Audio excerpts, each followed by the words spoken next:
Tonight, the Dons return. Kamala Harris consoles her supporters after Trump's crushing election win.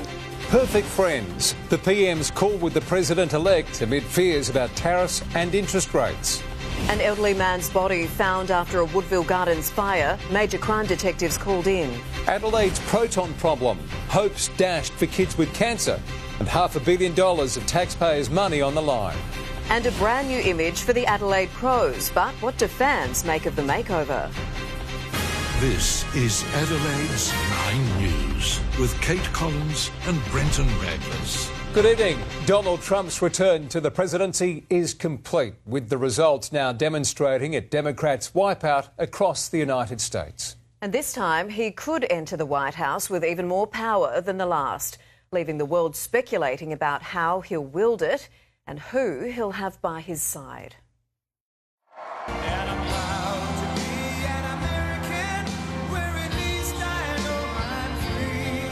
Two assassination attempts, a felony conviction, impeachments, and still America opted for what they knew instead of the unknown. We just witnessed the greatest political comeback in the history of the United States of America. More than a comeback, it was an emphatic triumph, sweeping up the battleground states, trouncing Kamala Harris, a win so comprehensive, even the 78-year-old Trump seemed taken aback. Look what happened. Is this crazy? Trump declaring before a crowd of loyalists he now has an unprecedented mandate. And he does. He won the popular vote, the Electoral College, the Senate, and possibly the House of Representatives. This will truly be the golden age of America. That's what we have to have. Kamala Harris had Oprah, Beyonce and Taylor Swift. Trump lacked the star power, but he connected directly with voters. Gets in front of every group of people and doesn't change what he says. He's not a politician. He's promised a crackdown on immigration and a boost to US oil and gas.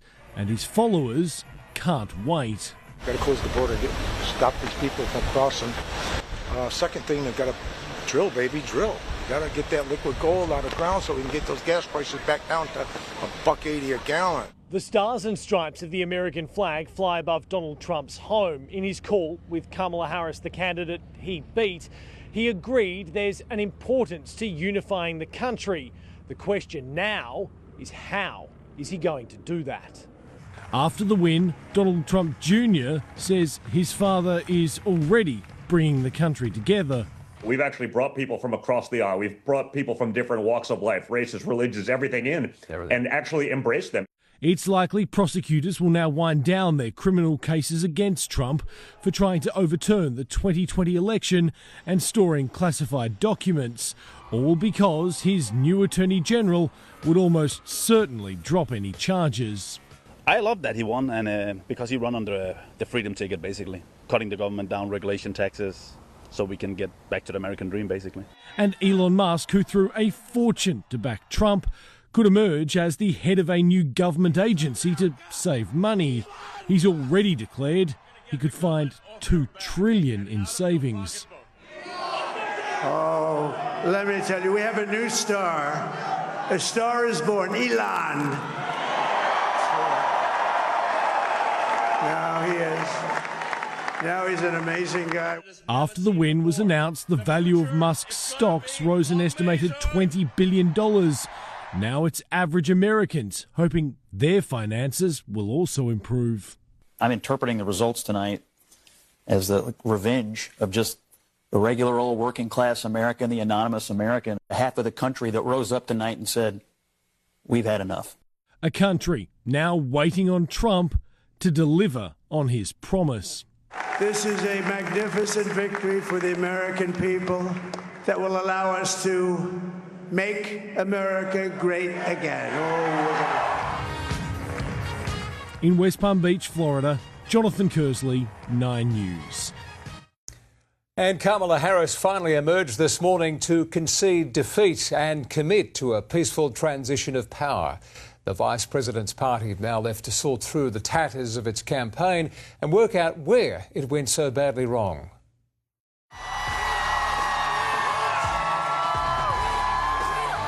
Kamala Harris defeated but defiant.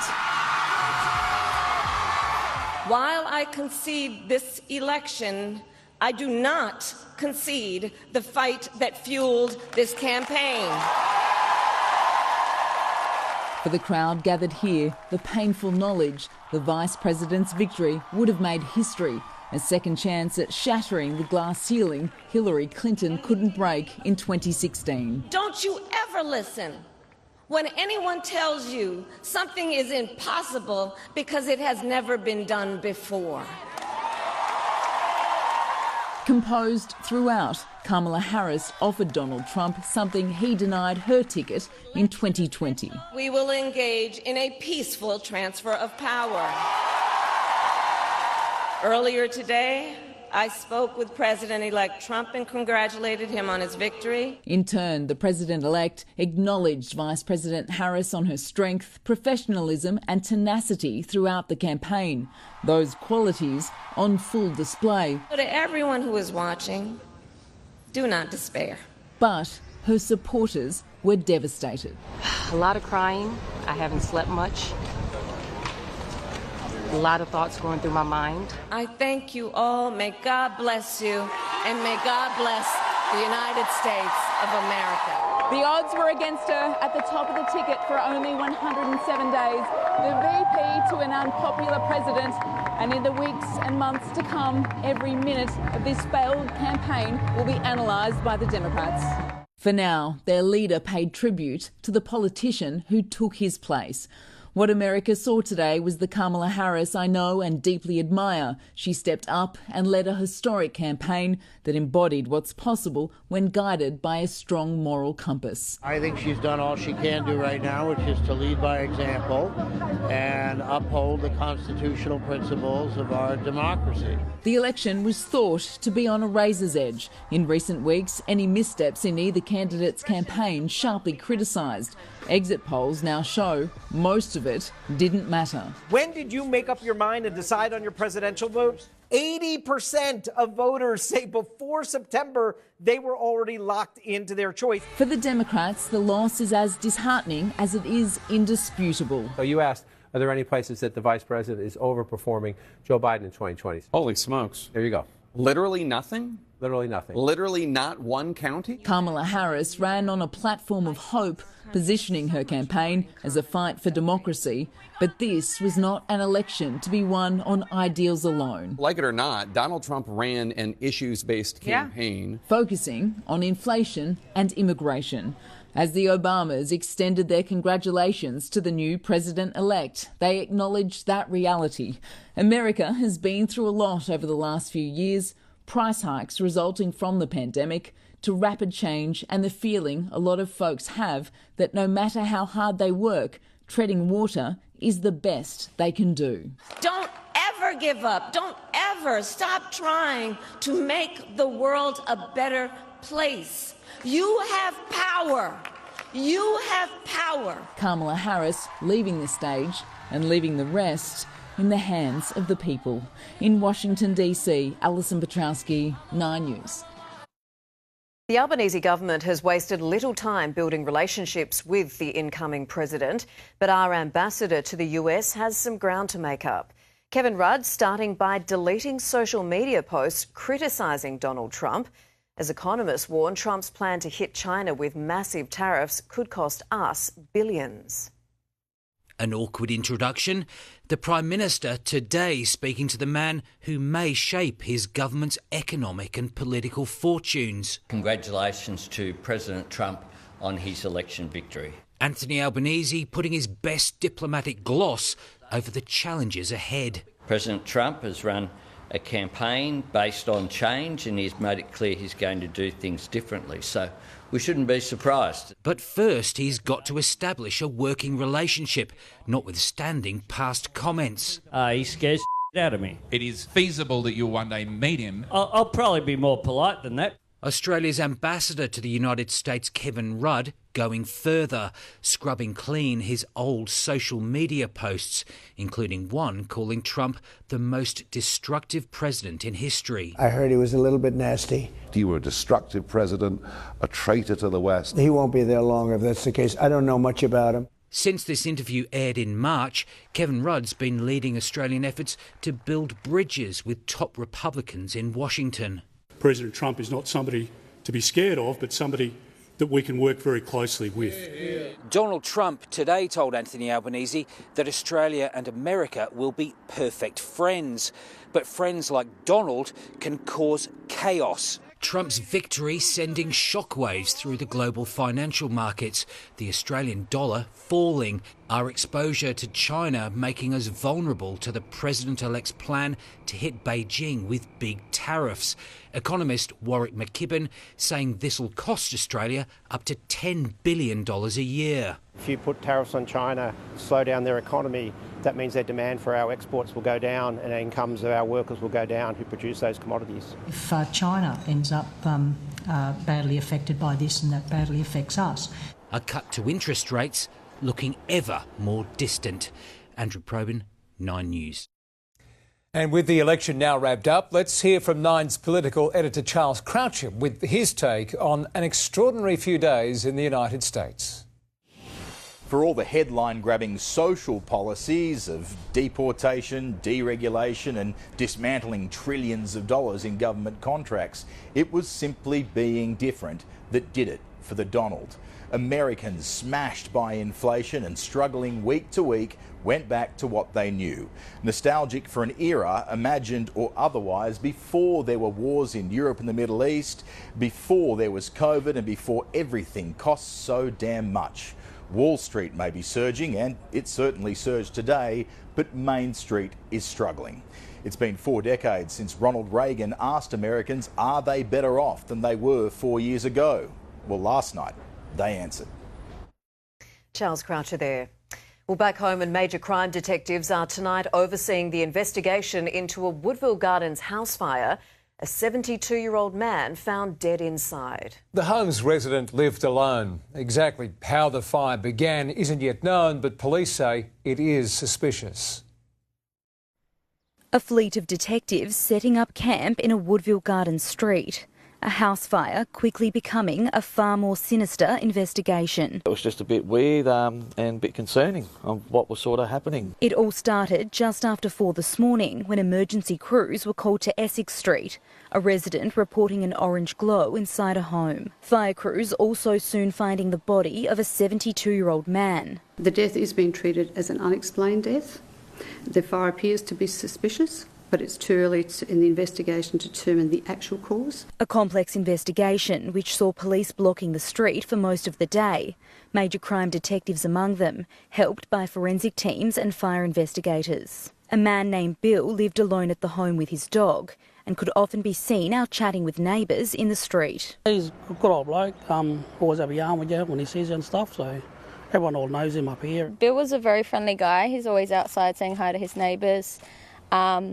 Everything I saw of him was good. Neighbours say Bill's dog was barking late into the night and that a light was seen on inside the home around 2 a.m. They say both were unusual. He was a very good man, but I'm very sad about what happened to him. Police are asking anyone with information to come forward, especially if they have CCTV or dashcam footage. They say determining the cause of the fire and of the death could take days. April Cretan, 9 News.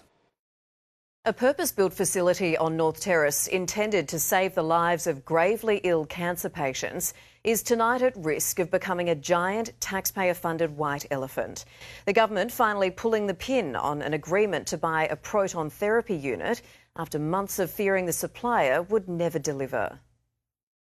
Metcha mum Monique Thompson knows the potential of proton therapy, which treated cancer growing in daughter Sophia's spine. There's no words to, I guess, put against having your child here when you find out they've got a life-threatening condition. The treatment, unavailable in Australia, carried out in the US. Hopes that was finally going to change, today dashed. The South Australian Health and Medical Research Institute has now formally served a termination notice on Proton International. It ends months of negotiations with the US supplier of the therapy unit amid government fears it wouldn't be delivered. Tens of millions of taxpayer dollars already put towards it. There has been just over $50 million of that Commonwealth Government grant that has been expended to Proton International and its suppliers. And that's after $500 million was spent on the Bragg Centre on North Terrace and its purpose-built bunker,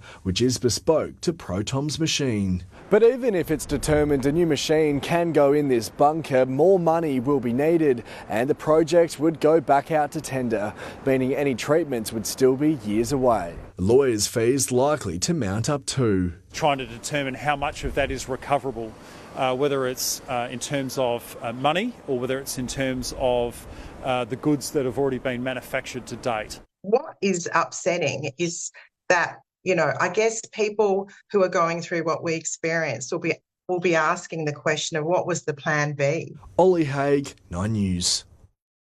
A driver has lost control and smashed into a home on Coachwood Drive at Aberfoyle Park. The car crashing through a fence and plunging over 2 retaining walls just after 10 last night. They are very lucky because car landed between that little area to the house, in between that little area. The 22-year-old driver then blew almost 5 times the legal alcohol limit. A 24-year-old woman has been charged with arson over the firebombing of an illicit tobacco store at Pennington last month.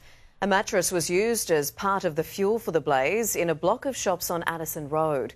Detectives from Operation Eclipse, which is investigating crime linked to illegal tobacco turf wars, say they expect the Lyndoch woman won't be the only one arrested. Adelaide zookeepers have told 9 News of some of the personal moments they've shared with our pandas with their return to China, now just days away. One has been with Wang Wang and Funi since almost the beginning, 15 years ago. Spending their final days in quarantine at Adelaide Zoo, but no resting for Wang Wang and Funi, busy training for their big trip home. They are really well set up for travelling overseas, so their training crate, as I said, will mimic their transport crate. It's a sad time for Alia Hayward, who's worked with the pandas for more than 14 years, learning all their quirks. Funi, she just loves to do her own thing. She is her own woman, very headstrong young lady, and she loves all her bamboo. Wang Wang, I'm sure everyone does know, but he loves bubble baths. He loves anything that has a scent on it. One of his favourite scents is actually like an older gentleman's cologne. Fellow keeper Gemma Clear will miss seeing them every morning. They're typically always sleeping in their hammocks or sitting in the hammocks waiting for us to come in every single morning, so it's very, very enjoyable to see. There's still time to write the pandas a message at the Panda postbox. Then the letters will be turned into a present for them to open on their final days here in Adelaide. But the zoo won't be without pandas for long. Xing Chul and Yilan due to arrive by the end of the year. Jeff Lugg is in charge of remodelling the habitat. So it'll be a total refresh. We'll go through, once these 2 pandas leave, tidy it all up, make it fresh again for the new pandas, but we're also going to bring some shade in. And also new hope, Adelaide Zoo will finally see breeding success. We've learned a lot going forward with Xing Chul and Yilan, so we look really forward to trying to breed the new pair and just getting to know them as well. Josephine Shannon, 9 News. Well, what's old is new again for the Adelaide Crows, with the club unveiling a rebranded retro logo which has the AFL world talking. While the new look pays tribute to the club's heyday, it's just one part of a bold move to usher in what it hopes is an exciting new era.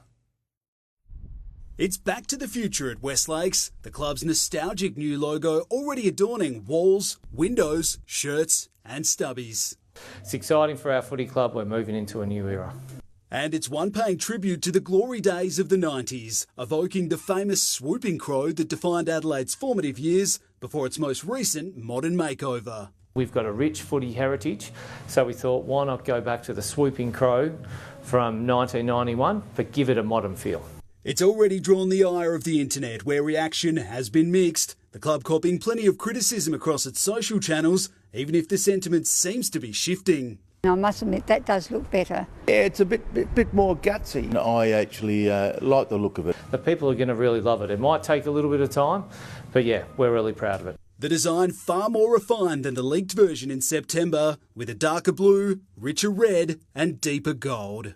The tricolour wings is supposed to be the map of South Australia. And while they are still the pride of South Australia, they're no longer known as the Adelaide Crows, at least in their branding.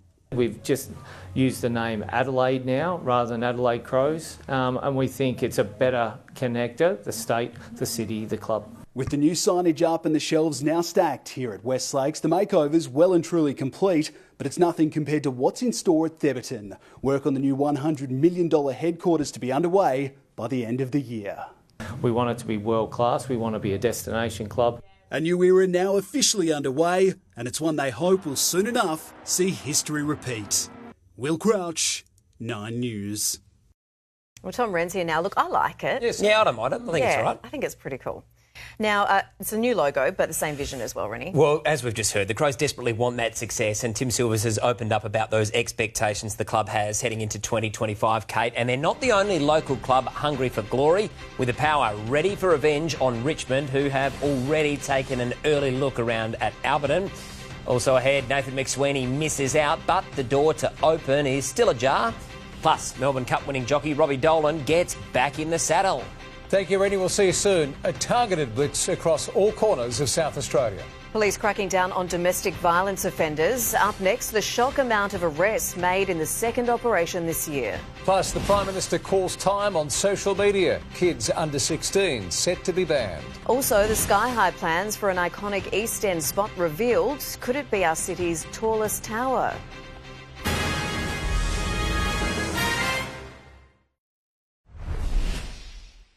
Almost 400 known domestic violence offenders have been targeted as part of a statewide blitz, and it's brought with it concerning results. Beth Excel joined us.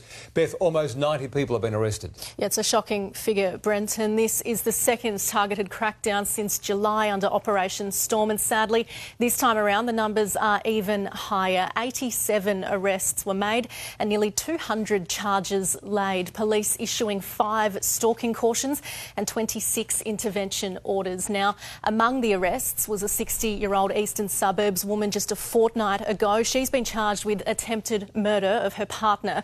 The victim allegedly stabbed in the neck and arms.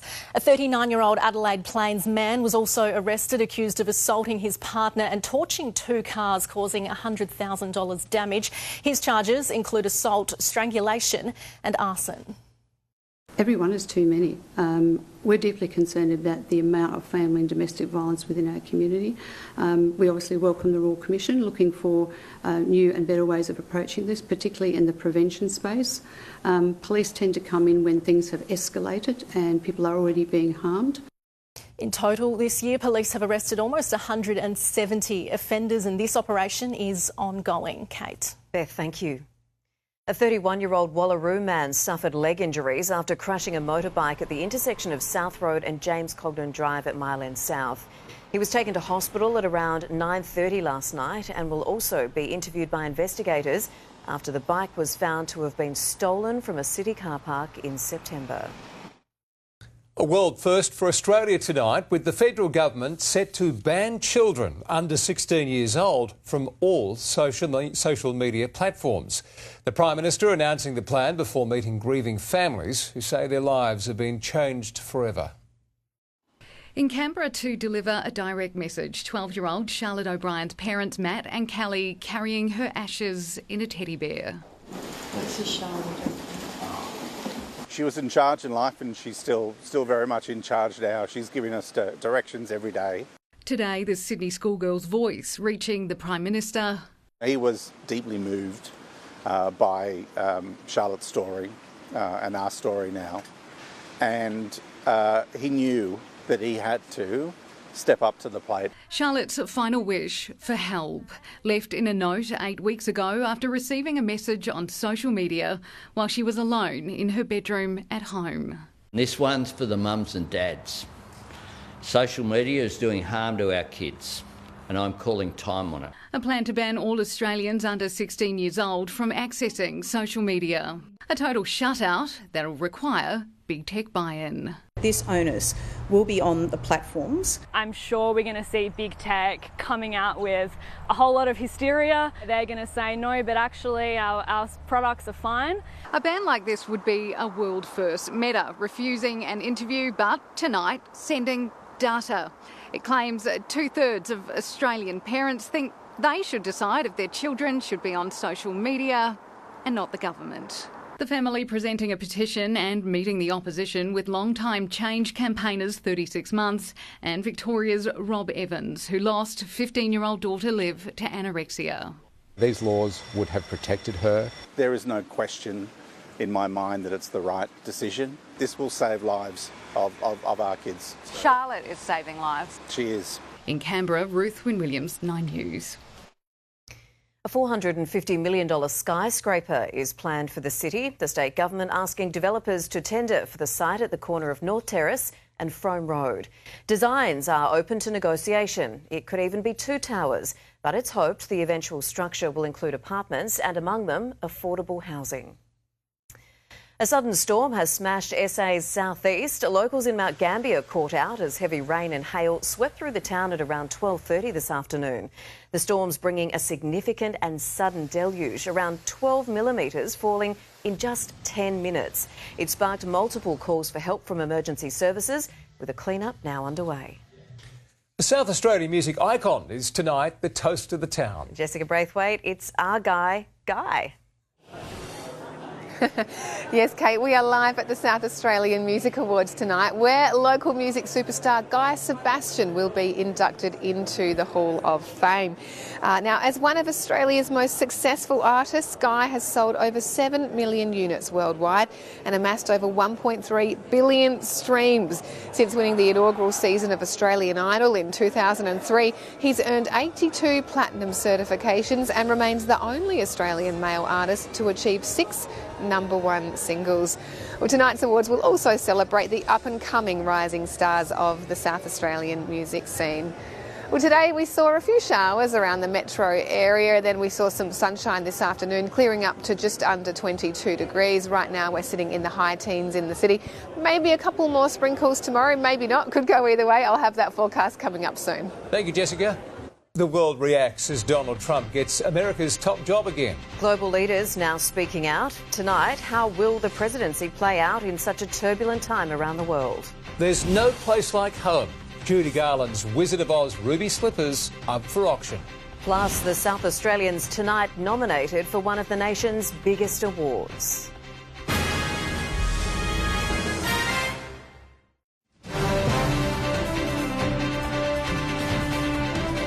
Returning now to the day's top story, and the world is trying to determine what a second Trump presidency might mean for global politics. Much of the concern is around the wars raging in Ukraine and the Middle East.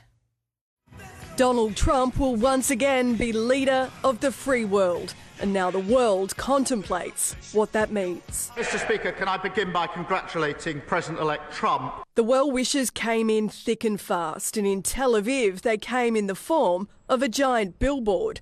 Israel's Prime Minister declaring Trump's win a new beginning. They've already had a phone call. But what he can do to end the conflict in the Middle East is being debated. Actually, Israel is the one, and you should let him go and let him finish the job. He's less interested in the sort of plight of the Palestinians than perhaps a Harris administration might have been. Terror group Hamas released a statement. Our position on the new US administration depends on its positions and practical behaviour towards our Palestinian people. During the campaign, Trump said he would end the war in Ukraine within 1 day of walking into the Oval Office. The soon-to-be Vice President, J.D. Vance, has said Russia should keep the land it's taken. So do you see Ukraine as being one of the biggest losers out of Trump's victory? The expectation is that it will involve making a deal with Russia. That deal won't be something that Kyiv will like. It's very likely that the kind of support financially and militarily that the US has been giving to Ukraine will end. Ukraine's Volodymyr Zelensky quick to offer his congratulations. Vladimir Putin has not commented on Trump's win. The UK Prime Minister and European leaders have congratulated Donald Trump, but uncertainty with him as president lies ahead, notably the future of NATO, an alliance that Trump has repeatedly criticised. NATO's chief says he's congratulated the incoming president, adding his leadership will again be key to keeping our alliance strong. At a time of such global uncertainty, one thing the world does know, Donald Trump is anything but predictable. In London, Jessica Millward, 9 News. Ukrainian troops have clashed with North Korean soldiers for the first time in the Kursk border region in Russia, according to Ukraine security officials. President Volodymyr Zelensky says the clashes open a new page of instability in the world. The renowned ruby slippers from the Wizard of Oz film are up for sale and expected to fetch $3.5 million at auction. Worn by Judy Garland in the 1939 classic, the glittery pumps were stolen in 2005, found by the FBI in 2018. Well, South Australia's candidate for Australian of the Year is about to be announced in a ceremony at Government House. Josephine Shannon is there. Josie, there's been some extra interest in this year's nominees.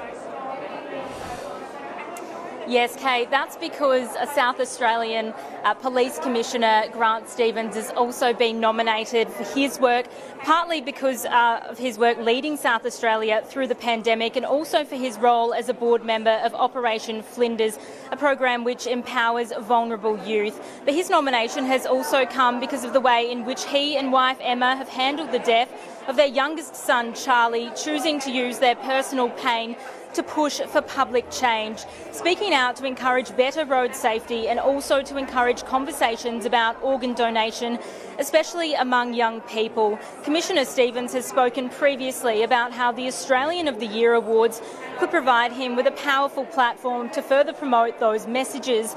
But there are three other worthy nominees tonight too. Professor Leah Bromfield is the director of the Australian Child Protection Centre. Dr Sarah Cannard is an aerospace engineer and Dr Hannah Wardle researches cancer treatments. The ceremony gets underway in just over half an hour and the winner will also be in the running to be announced as the Australian of the Year for 2025. Brenton. We're also proud. Josie, thank you. The alarming number of Australians allergic to common medications. And most don't even know it. Coming up in 9 News, the easy blood test that doctors want South Australians to have access to. Australian Olympic breakdancer Rehn reveals her next move. And this Emperor penguin's incredible swim from Antarctica.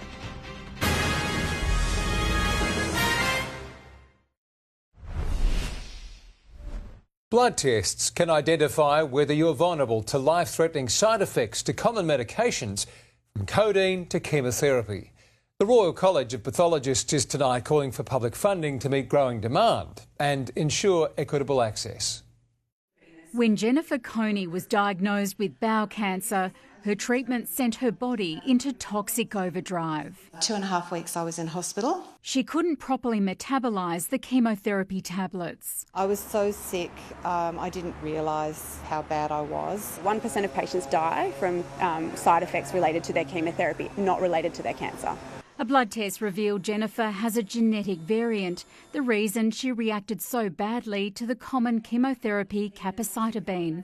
There's now a call to make DPYD genetic testing widely available before the drug is prescribed. This is standard of care across Europe and within the UK. Around 30% of patients who are treated with fluorouracil would develop toxicity. We are calling for Medicare rebate of that genotyping test. The Royal College of Pathologists listing 35 medications where similar pharmacogenomic testing can be done to prevent serious side effects and improve a patient's response. They include common antidepressants, allopurinol for gout, codeine and tramadol for pain, neurological medications, statins and blood thinners to prevent heart attacks and stroke. Pre-exposure testing for 12 of the 35 medications is recommended by experts here and international regulatory agencies.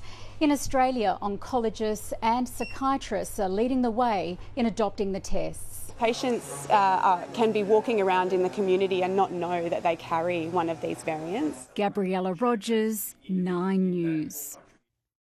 Well, did he take a wrong turn or was he just sick of the cold? There's some of a number of unanswered questions about this emperor penguin, which waddled up to surfers on a beach at Denmark in Western Australia.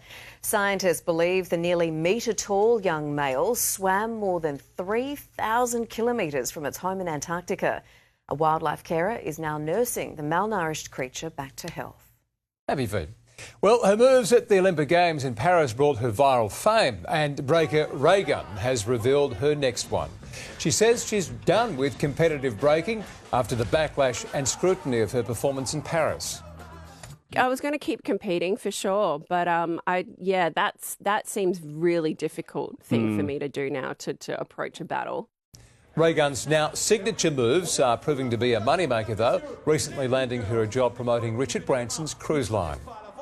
I think she'll be dining out on that performance for a I while, think though. so, yep, rest of her life. Not disappointing for her, but disappointing for a one-test hopeful today, Rehn. Yeah, Nathan McSweeney unfortunately couldn't quite capitalise on his audition to open, but he wasn't the only one, Kate. The full wash-up on who's in line to take that spot and plenty more cricket coming up next, including why Jake Fraser-McGurk won't be altering his approach in tomorrow's ODI. The Power plotting revenge as they look to square the ledger against Richmond. Plus, Damien Lane treasures this moment at Oaks Day.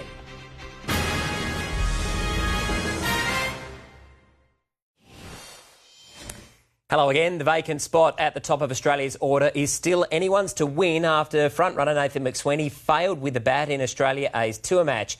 Despite missing out, another young opener has thrown his support behind the South Australian captain to make his Test debut. Taking guard at the top of the order, Nathan McSweeney determined to make Australia's vacant Test opening spot his own. Oh, good shot from McSweeney, pulling it away through square leg for 4. Despite the promising start, his stay was short-lived, caught behind for 14.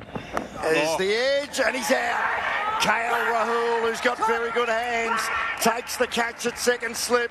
The Australia A skipper forced to watch on as his fellow Test hopefuls continued the bat-off. Cameron Bancroft certainly doing himself no favours. In wide on the crease, it's short and it's pulled away straight to forward, square leg, Bancroft's out. While Sam Constas now has everything to play for, it was another Australian opener throwing his support behind McSweeney. Especially with our captain McSweeney being up there within the lights, I think he's my pick to open the batting, obviously. The 22-year-old declaring he's not going to change his attacking approach despite going cheaply in the opening one-dayer. And that's sort of the way we want to play our cricket, is really take on those first 10 overs instead of sort of, scrapping to 240, 250, which aren't really winnable scores out here. The Victorian revealing his rapid rise is a result of relocating to South Australia. Well, I could almost pin, most of this on the move. I don't think I'd get any of these opportunities if I sort of stayed in Victoria.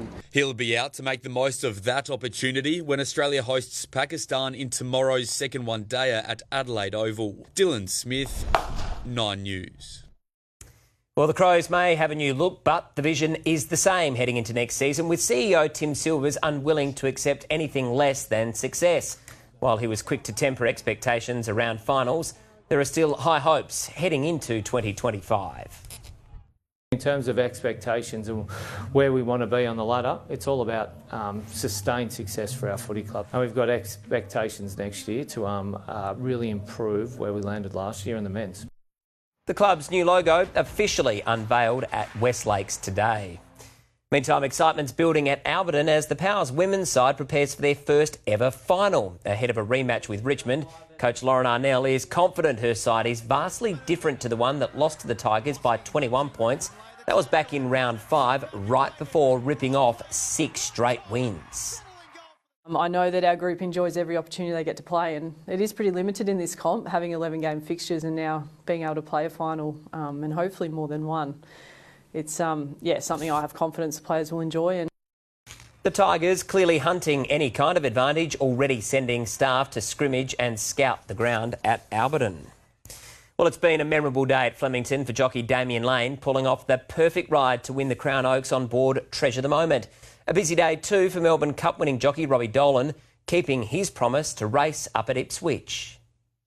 From this to this. Robbie Dolan is a man of his word, honouring his 4 rides at Ipswich and bringing the Melbourne Cup with him. bloody hot here today. I am sweating. Dolan arrived with little fanfare, wheeling his own case and fueling himself with his usual pre-race energy drink. Easy game this, isn't it?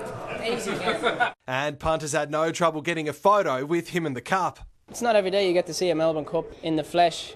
I don't even know if the Melbourne Cup's ever been at Ipswich Racecourse before. Dolan has revealed he initially planned to pull out of the meet if he won the cup before having a change of heart. At the end of the day, it's my job. You know what I mean? Like, you wouldn't see a footballer score a winning goal and be like, nah, I don't want to play next week. So, I've got to rock up and honour my commitments. Dolan maintained his strong form in the 38-degree heat, winning one race and placing in the other three. Meanwhile, back here at the scene of where Robbie Dolan became a household name, attention has turned to Oaks Day. It was Treasure the Moment and Damien Lane that completed the Wakeful Oaks double. Treasure the moment, it's one to savour. Treasure the moment won the Oaks. Capping off 2 decades of work for Matt Laurie. I'm shaking, but it was a painless watch, and it's a dream to win a Group 1 in this week. And not only did Treasure the Moment beat the rest of the field, she beat the rain as well. Nathan Curry, 9 News. Yes, another great day of racing and another big one to come on Saturday too. Stakes Day. You're all over it. There we go. Nailed it. Good stuff. Thanks, Rehn. Catch you tomorrow. A $9 billion merger for Chemist Warehouse took a giant leap forward today. Dougal Beattie has tonight's finance report. Chemist Warehouse will be allowed to merge with Sigma Healthcare to create an $8.8 billion pharmaceutical giant. The ACCC cleared the deal today, the news sending shares in Sigma soaring by more than 24%. It was a choppy session on the Australian share market as investors weighed up Donald Trump's tariffs and pro-growth policies. Those sentiments echoed by the boss of NAB, Andrew Irvine, who said Australian companies would likely get hurt in a US-China trade war. The bank also revealing an 8% fall in cash profit to $7.1 billion. And the Australian dollar rebounded to 66 US cents. It's also buying 61 euro cents and 51 British pence. Well, more showers before the week is out. Jessica has the forecast next. For the time being, keep in mind tomorrow's speed cameras.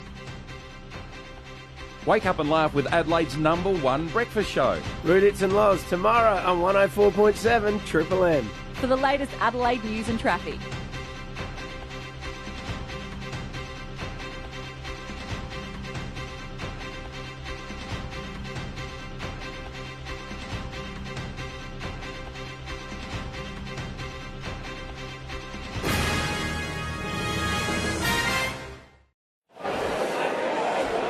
Hello, coming to you live from the SA Music Awards in the city tonight, where local music superstar Guy Sebastian will soon be on stage here performing and being inducted into the Hall of Fame. And no doubt should be a cracking show, and also providing plenty of inspiration for the local bands and musicians rolling in here tonight as well.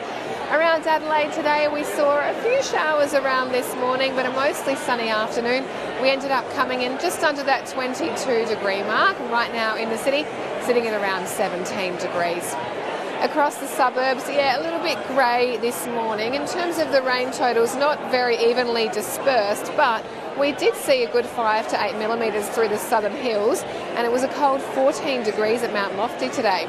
Elizabeth reached 23 degrees. Not much rain through the north today, a couple of millimetres at Port Pirie and a top of 25 there. Clare saw 22 and Port Lincoln 23.